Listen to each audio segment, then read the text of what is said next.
지난주에 제가 8월 암기 말씀을 드린 페이퍼에 보면 이 구절이 있어요. 이사야서 41장 10절의 말씀이에요. 두려워하지 말라, 내가 너와 함께 함이니라. 놀라지 말라, 내 하나님이 됨이니라. 내가 너를 굳세게 하리라. 참으로 너를 도와주리라. 참으로 나의 의로운 오른손으로 너를 붙들리라. 두려워하지 말라, 내가 너와 함께합니다.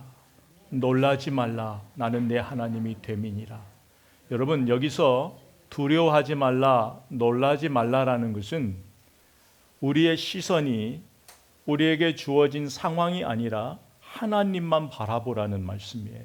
여러분, 믿음의 사람에게 있어서 두려움이라는 것은 두렵고 떨리는 놀라운 상황을 만났을 때에 일어나는 감정을 말하는 것이 아니라 우리가 두려운 상황에 잡혀 있을 때에 우리가 무엇을 놓치냐면 하나님이 나와 함께 하고 있다라는 그 사실을 놓친다라는 거예요. 믿음의 사람이 두려움에 놀라는 일에 갇혀버리면 하나님이 나의 하나님이라는 사실이 보이지 않는다라는 거예요. 여러분, 우리가 살다 보면 내 힘으로 안 되는 두렵고 놀라는 일들을 만나게 돼요. 우리가 삶을 살다 보면 절망, 위기, 기쁨, 그 어느 것 하나도 마음 놓고 살 수 있는 세상이 아니에요. 그런데도 불구하고 우리가 거기에서 믿음으로 반응해야 되는 이유가 있어요. 여러분, 우리는 예수님을 믿어도 여전히 믿음과 절망이라는 현실 사이에 서 있어요. 여기서 우리는 선택을 해야 돼요. 저와 여러분이 원해서 나라, 문화, 부모, 환경을 우리는 선택하고 태어나지 않았어요. 그럼에도 불구하고 우리는 우리에게 주어진 삶을 살아내야 되는 책임을 하나님으로부터 부여받은 거예요. 우리 중에도 그 누구도 절망적인 상황을 원하는 사람 없어요. 그 절망스러운 상황이 내 마음대로 내 뜻대로 할 수 없는 그 상황이 우리 안에 불어와 버리면 그것은 우리 힘으로 선택할 수 없지만 그 상황을 어떻게 선택하고 이겨내느냐는 여전히 우리에게 책임으로 주어진 거예요. 그때에 우리 믿음의 사람들은 어떤 선택을 해야 되느냐? 그것이 이제 오늘 본문의 말씀이에요. 그래서 절망스러운 상황을 만날 때 믿음의 사람은 거기에서 믿음의 길이 보입니다. 우리가 예수님을 믿어도 절망스러운 상황을 만날 때마다 다 믿음으로 반응하는 것 아니에요. 어떤 상황에서는 현실에서 도피하고 싶은 마음이 들고 어느 때는 그 상황이 너무나 짜증나고 화날 때가 있어요. 그런가 하면 어느 때는 그 상황을 딛고 일어서야겠다라는 의지가 우리에게 일어날 때가 있어요. 그 마음이 들 때가 있어요. 여러분, 내 인생에 절망의 바람이 불어왔을 때에 과연 우리는 어떤 선택을 해야 되는가? 오늘 회당장 야이로에게 절망의 바람이 불어왔어요. 그런데 그 야이로는 어떤 선택을 했는지가 이제 오늘 본문의 말씀이에요. 우리가 21절로부터 23절에 보면 22절에 보면 예수님과 무리가 있는 곳에 회당장 중에 하나인 야이로가 와서 예수를 보고 발 앞에 엎드려 간곡히 구하여, 내용은 어린 딸이 죽게 되었사오니 오셔서 그 위에 손을 얹으사 그로 구원을 받아 살게 하소서라는 간청을 한 거예요. 야이로에게 절망의 바람이 불어왔다고 했죠. 그러면 우리가 절망의 바람이 불어올 때에 믿음의 사람들은 어떤 과정을 거치는지를 한번 보려고 해요. 여러분, 절망이 불어왔을 때에 제일 먼저 우리 안에 자기 부인이 일어나요. 오늘 회당장인 야이로가 예수님 앞에 왔다라는 그 자체가 자기 부인의 시작인 거예요. 여러분, 자기 부인은 내가 감당되지 않는 일을 만났을 때에 나는 아무것도 아니라는 사실을 인정하는 것에서부터 자기 부인이 시작하는 거예요. 불가능한 일을 만났을 때에 거기서 나를 인정하는 거예요. 나를 인정하는 인간의 가장 진실된, 창조주 하나님 앞에 피조물이 가장 진실된 모습으로 서는 것이 이 자기 부인이라는 거예요. 여러분, 회당장은 그 당시에 회당의 모임과 예배를 관리하는 사람이었어요. 그런데 그 회당장은 누구랑 밀접한 사람이에요? 바리새인과 밀접한 거예요. 예수님도 회당에서 가르쳤지만 바리새인의 중심지가 회당이었기 때문에 이 회당장은 지금 예수님과 대립의 각을 세우고 있는 바리새인의 눈치를 볼 수 있는 사람이에요. 그런데 지금 이 회당장 야이로에게는 그런 눈치, 자기의 주의를 생각할 여유가 없어요. 왜요? 자기 딸이 죽게 되었으니까. 그래서 이 회당장 야이로는 자기의 모든 것을 버리고 나의 할 수 없음을 인정하는 마음으로 예수님께 온 거예요. 여러분, 우리가 절망스러운 일을 만나면 제일 먼저 일어나는 우리 안의 변화가 뭐냐면 자기 부인이에요. 나는 아무것도 할 수 없다. 우리가 뭔가 할 수 있다면 우리 힘으로 살았겠죠. 뭔가 해보았겠죠. 자기 부인은 나는 아무것도 할 수 없는 것에서부터 시작해요. 그 자기 부인을 거치면 우리 안에 어떤 모습이 만들어지냐면 야이로의 모습을 보니까 야이로는 자기 부인을 이제 지나 겸손의 모습을 보여요. 오늘 말씀해 보면 예수님 발 앞에 엎드렸다라는 거예요. 겸손이에요. 여러분, 겸손은 내가 할 수 없는 상황에서 그것을 하실 수 있는 분 앞에 가서 엎드리는 거예요. 여러분, 그러나 이 겸손은 하나님을 믿는 사람에게서만 일어나는 것이 아니에요. 내가 할 수 없는 일을 누군가 할 수 있다면 우리는 누구에게든지 간에 손을 벌리잖아요. 여러분, 많은 사람들이 우상을 찾는 이유가 뭐예요? 내가 할 수 없는 것을, 그것이 헛된 신이 됐든 무엇이 됐든지 간에 그 시간 의지의 대상이 있어야 살아가니까. 하나님을 모르는 사람은 대안이 없으니까 우상을 붙잡는 거예요. 왜요? 예수를 믿든 믿지 않든 모든 사람들에게 절망은 아픔이고 절망은 간절한 마음의 소원이고 인생의 절박함이기 때문에. 그런데 절망의 바람이 불어왔을 때에 누구 앞에 엎드리냐가 굉장히 중요해요. 그런 의미로 볼 때에 회당장 야이로는 잘 찾아온 거예요. 우리 인생을 주관하시고 생명을 주관하시는 예수님 앞에 나와 엎드린 거예요. 여러분, 우리가 이 자기 부인 주님 앞에 엎드리는 그 겸손, 그 앞에서 우리가 그 다음에 드려지는 것이 있어요. 그게 바로 믿음의 고백이에요. 회당장이 예수님 앞에 와 엎드려 그의 믿음의 고백을 하는 거예요. 오늘 말씀해 보니까 간곡히 부탁하는 거예요. 간청하는 거예요. 내 어린 딸이 죽게 되었습니다. 오셔서 그 아이에게 손을 얹어 주셔서 그 아이를 고쳐달라는 거예요. 살려달라는 거예요. 여러분, 내 삶에 절망이 찾아올 때에 우리는 거기서 믿음의 길을 봐야 돼요. 그게 믿는 사람들이에요. 야이로 역시 처음부터 주님을 찾지 않았어요. 그가 할 수 있는 모든 방법을 다 해보았어요. 안 돼요. 여러분, 우리가 할 수 있는 방법을 다 해도 안 될 때에 그때 우리 안에 뭐가 보이냐면 불가능을 가능케 하시는 하나님, 우리가 할 수 없는 일을 행하시는 그 하나님, 그 주님이 우리에게 보이는 거예요. 이제 절망스러운 상황이었지만 그에게 소망이 생겼어요. 그 소망은 예수님이 그의 간청을 들어주셨어요. 그래서 예수님이 이제 그 딸이 있는 곳으로 가는 거예요. 그런데 오늘 말씀해 보니까 거기 모여있던 큰 무리들도 함께 하는 거예요. 왜요? 예수님이 행하시는 기적을 보고 싶어서. 이제 큰 무리들과 함께 절망 중에 소망을 안고 야이로가 이제 주님과 함께 가는 거예요. 가는 데에 그때 예수님을 멈추게 하는 사건이 일어나요.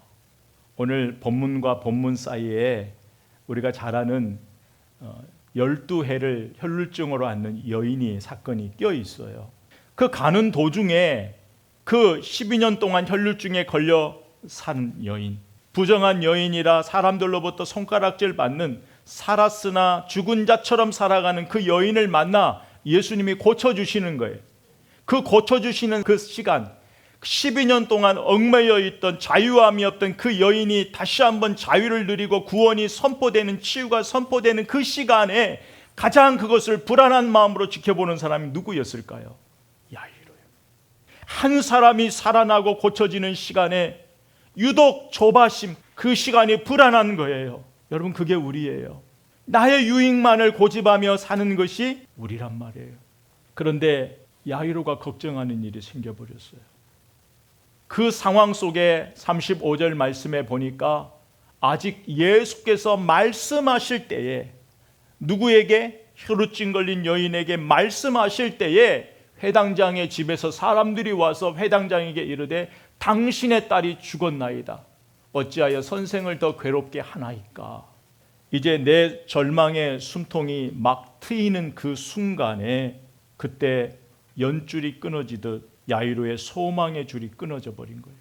우리가 그 모습을 보면 그렇게 예수님을 믿고 예수님 앞에 겸손하게 엎드려 간구하고 그것을 살려낼 수 있는, 고칠 수 있는 전능하신 예수님과 함께 가는 데에 이 소식을 들은 거예요. 우리가 기억할 것은 믿음의 길에도 절망은 계속돼요. 여러분, 주님이 내 문제를 들으시고 함께 그 절망의 장소로 향해 가고 있어요. 근데 주님과 함께 하는데 더 깊은 절망의 소리를 듣게 된 거예요. 여러분, 우리가 그럴 때 있잖아요. 우리가 아침에 일어나 기도하는데 확신을 주셨어요. 그 확신의 마음으로 하루를 시작하는 데에 내 하루의 삶은 변함이 없어요. 오히려 더 좋지 않게 흘러갈 때가 있잖아요. 여러분, 엘리야 선지자 아시죠? 엘리야 선지자가 아합에게 바알 선지자 450명과 아세라 선지자 400명하고 대결을 신청해요. 그런데 하나님이 은혜를 주셔서 불을 내려주셔서 누가 승리하죠? 엘리야가 승리해요. 이 소식을 누가 들었어요? 이세벨이 듣고 엘리야를 협박한 거예요. 내일 이맘때에 내가 네 생명을 취하리라. 이세벨의 그 협박을 듣고 엘리야가 도피해버려요. 피해버려요. 조금 전까지만 해도 하나님의 역사의 현장 속에 있었어요.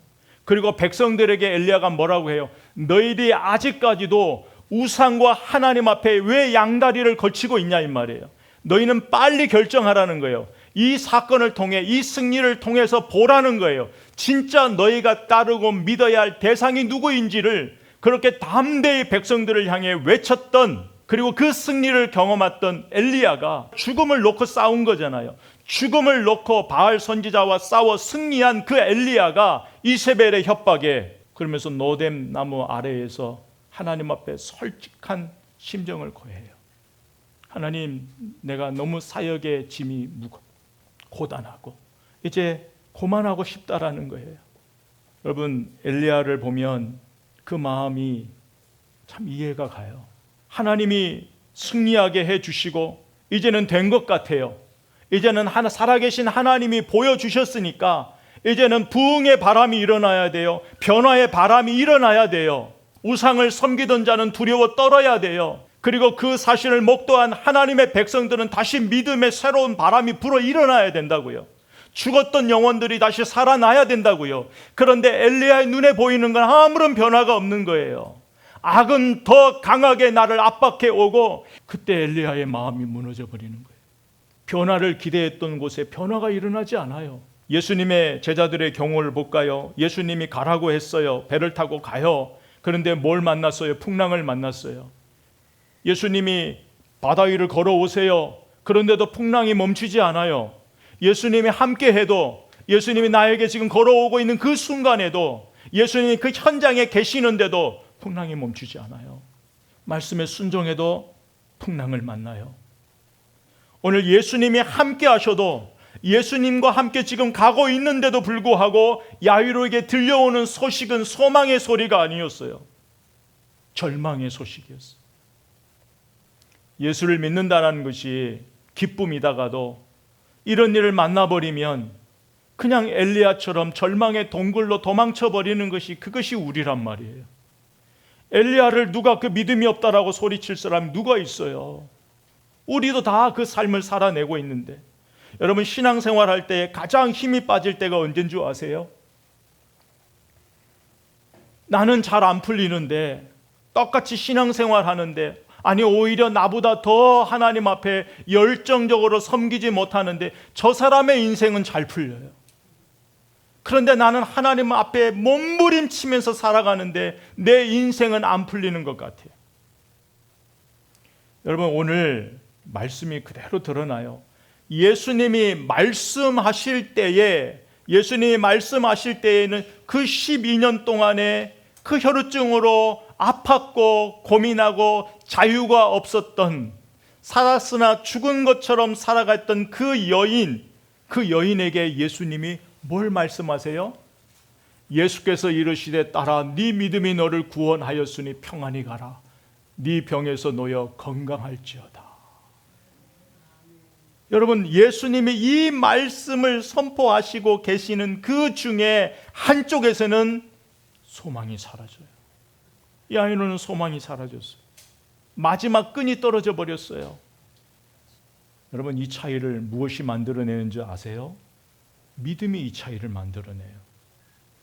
여러분, 믿음의 관점을 주님에게서 보면, 주님에게서부터 시작하면, 지금 야이로는 불안하죠. 지체되는 시간에 불안하죠. 그런데 12년 동안의 혈우증으로 고민하던 여인, 아무런 방법을 다 해도 해결이 안 나고 나을 수 없었던 그 여인이 예수님으로부터 고침받는 그것을 보면서 예수님의 믿음의 관점으로 보면 뭘 확인해요?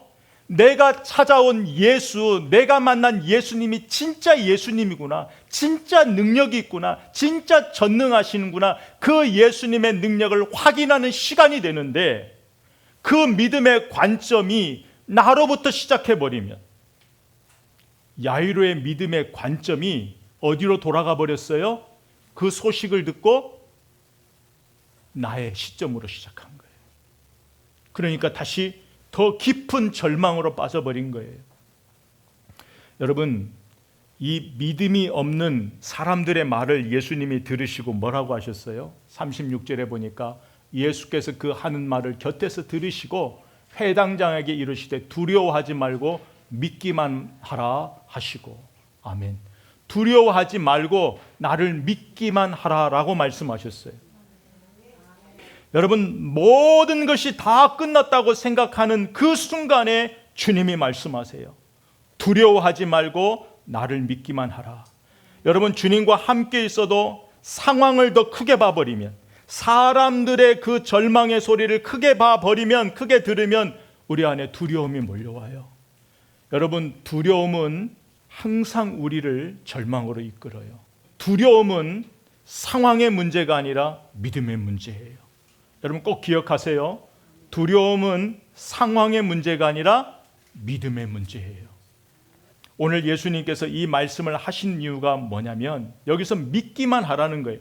상황에 두려워하지 말고 나를 믿기만 하라. 이 나를 믿기만 하라라는 것은 어떤 의미냐면, 네가 처음에 나를 믿고 찾아왔던 그 믿음, 내가 네 딸에 손을 얹으면 나을 수 있다라는 그 믿음을 가지고 찾아왔잖아요. 그 믿음을 잃어버리지 말고 포기하지 말고 계속 유지하고 있어라, 이 말이에요. 이 말이. 우리가 절망의 소리를 듣게 되면 낙심할 수 있어요.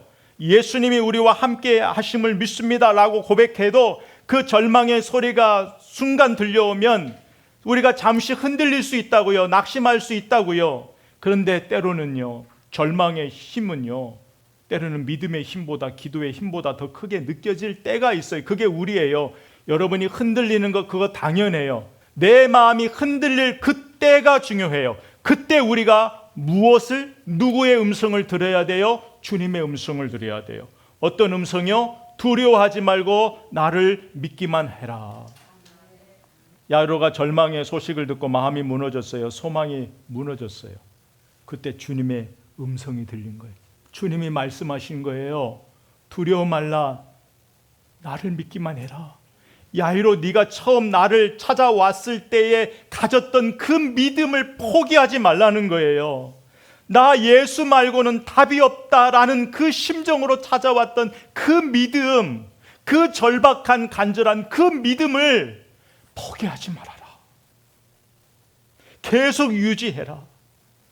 절망의 소리가 들려올 때에 사실 우리는 그때 믿음의 싸움이 시작되는 거예요.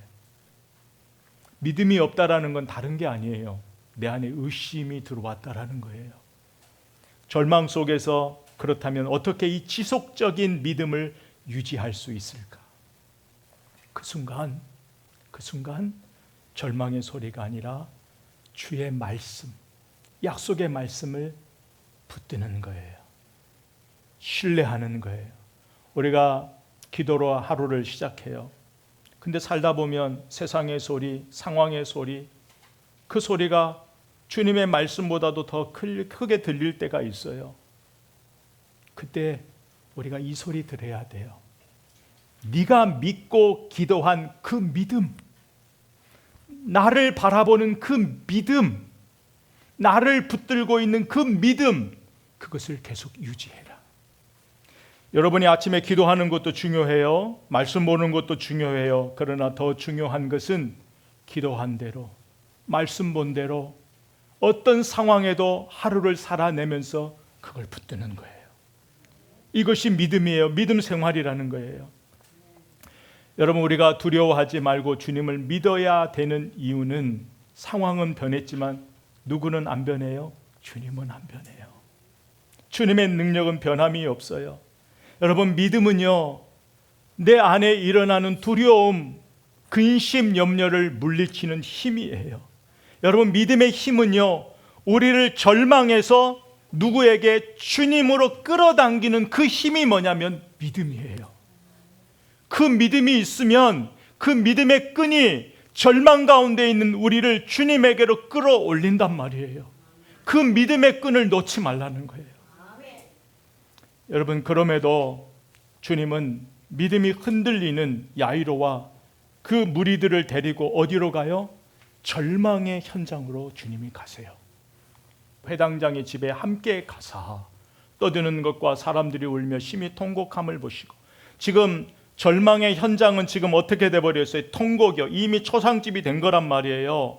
그런데 예수님께서요, 그것을 보시고 들어가서 그들에게 이르시되 너희가 어찌하여 떠들며 우느냐, 이 아이가 죽은 것이 아니라 잔다 하시니 그들이 비웃더라. 근데 그들이 비웃었다라는 건 이미 뭐예요? 확인이 됐단 말이에요. 죽었다는 것이 확인이 됐는데 예수님이 잔다고 하니까 그들이 비웃어버린 거예요. 울다가 말이죠, 비웃음이 돼버린 거예요. 그 사람들의 눈에는 여전히 우리 주님이 어떤 분이시라고요? 그 주님이 능력은 있지만 우리 인생의 생명의 주관자가 되시는 것은 알지 못하는 거예요. 거기까지는 가지 못했던 거예요. 예수님은 이후에 그것을 스스로 증명하시잖아요. 십자가에 죽으시고 부활하신 사건을 통해서 사망 권세, 죽음 권세 이기신 그 능력이 바로 우리 주님에게 있음을 스스로 증명하신 사건이잖아요. 여러분, 결론적으로 믿음은요, 내 절망스러운 상황을 하나님의 일이 되게 합니다. 믿음은 불가능을 가능으로, 절망은 소망으로. 오늘 41절 말씀에 보면 그 아이의 손을 잡고 이르시되 달리다고 마시니 번역하면 곧 내가 네게 말하노니 소녀야 일어나라. 내가 네게 말하노니 소녀야 일어나라. 주의 말씀만 있으면 한순간, 절망의 순간, 소망이 없는 우리의 모든 것들이 변할 수 있는 주님의 그 한 말씀, 그 말씀이 소녀에게 임하자 그 소녀가 일어나요, 살아나요. 여러분, 그 사건을 지금 베드로가 봤죠? 그러면 그 베드로의 사역의 현장 속에 그것이 드러나는 거예요. 그게 믿음이단 말이에요. 베드로가 이 예수님의 행하신 그대로 행하는 사건이 나와요. 그게 사도행전 9장에 나와요.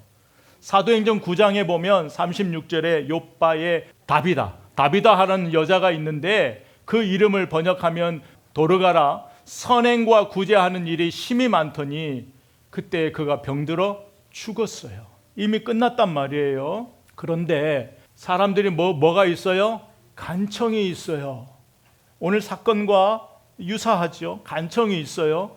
근데 베드로가 일어나 그들과 어떻게 했어요? 함께 간 거예요. 예수님이 함께 가듯 함께 간 거예요. 그래서 쭉 봐서 40절에 보니까 베드로가 사람을 다 내보냈어요. 내보내고 무릎을 꿇고 기도하여 돌이켜 시체를 향하여 이르되 다비다야 일어나라 하니 그가 눈을 떠 베드로를 보고 일어나 앉는지라. 베드로가 손을 내밀어 일으키고 베드로가 예수님의 사건을 기억한 거예요. 이건 베드로의 능력이에요? 예수님의 능력이에요? 예수님의 능력을 힘입어서 베드로가 행한 거예요. 여러분, 우리가 이런 사건 하나를 보면서 죽은 자를 살리실 그 주님의 능력이 있지만 살리고 죽는 것은 하나님의 뜻에 있어요.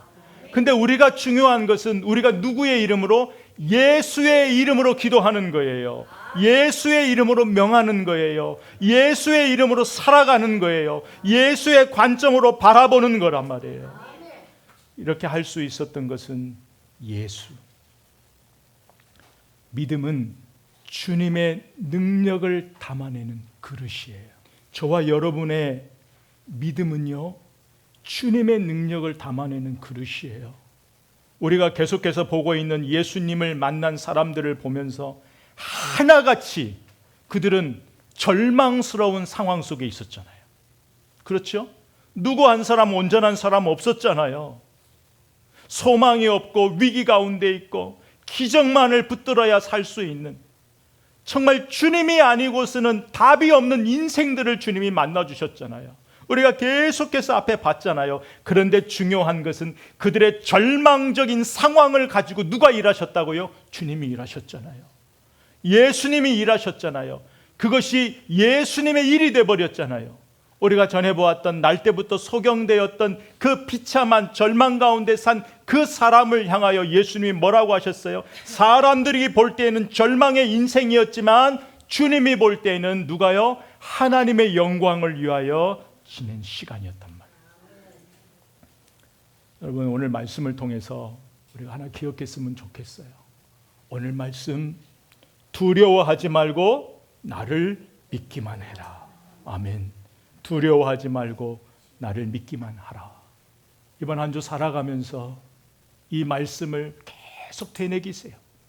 아침에 일어나서도, 기도할 때에도, 하루를 살아갈 때마다 이 말씀, 두려워하지 말고 나를 믿기만 하라.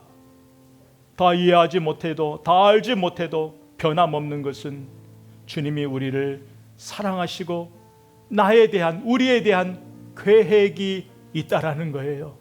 여러분, 이 세상에서 다 이해하지 못하고 우리 인생이 끝날 수 있어요. 나에게 일어나는 절망스러운, 나에게 일어난 많은 사연들이 다 이해하지 못하고 끝날 수 있는 우리 인생이지만, 우리에게 중요한 것은 우리에게는 이 세상이 전부가 아니에요. 우리에게는 하늘 소망, 영원한 하나님 나라의 소망이 우리에게 기다리고 있잖아요. 여러분, 우리의 궁극적인 목적은 영원한 하나님 나라 들어가는 거예요. 이 땅에서 얼마나 부유하게 살고 뭘 누리고 사는 것, 크게 우리 의미 가치 없어요. 하나님 나라 들어가는 것, 하나님 나라 들어가는 것. 여러분, 우리가 잊지 말 것은 예수님이 함께해도, 예수님이 우리 사랑해도 절망이 찾아올 때 있어요. 그런데 참 믿음은 내 소원대로가 아니라 주님이 원하시는 그림대로 순종하는 것이 참 믿음이에요. 주님이 우리에게 원하시는 믿음은 다른 것 아니에요. 두려워 마라, 나를 믿기만 해라. 여러분이 어떤 병으로, 삶의 공고함으로 지금 시간을 보내는 분이 있어요. 근데 주님의 뜻이 여러분을 질병을 치유하시는 것이 주님의 뜻일 수도 있고, 그 아픔을 이겨내는 것이 주님의 뜻일 수도 있어요. 우리에게 중요한 것은 내가 원하는 기도의 제목대로가 아니라 나를 향한 주님의 뜻이란 말이에요. 그 주님의 뜻을 이루어 드리는 것이 참 믿음이고, 그 믿음이 순종인 거예요. 여러분, 우리에게는 믿음은 영적 자원이에요. 그 영적 자원은 우리에게서 나타난 자원이 아니에요. 주님이 우리에게 주신 거예요. 그래서 우리에게 한계가 있지만, 그래서 그 주님에게 의지하고 주님께 기도하면 누가 역사하신다고요? 주님이 주님의 능력으로 역사하시는 거예요. 그 영적 자원을 우리가 다 갖고 산다고요. 그래서 우리는 기도해야 되는 거예요. 어떤 상황에서도 주님 붙잡아야 되는 거예요. 주님에게는 그 상황이 문제되지 않아요. 오늘 이 말씀을 통해 꼭 기억하세요. 내 인생의 사연이 주의 일이 되게 하는 것, 그게 믿음이에요. 오늘 이 말씀 기억하시면서 한 주간 남은 인생 살아가면서 이 말씀이 우리를 주께로 이끌어가는 믿음의 끈 되시기를 주의 이름으로 축복하고 선포합니다.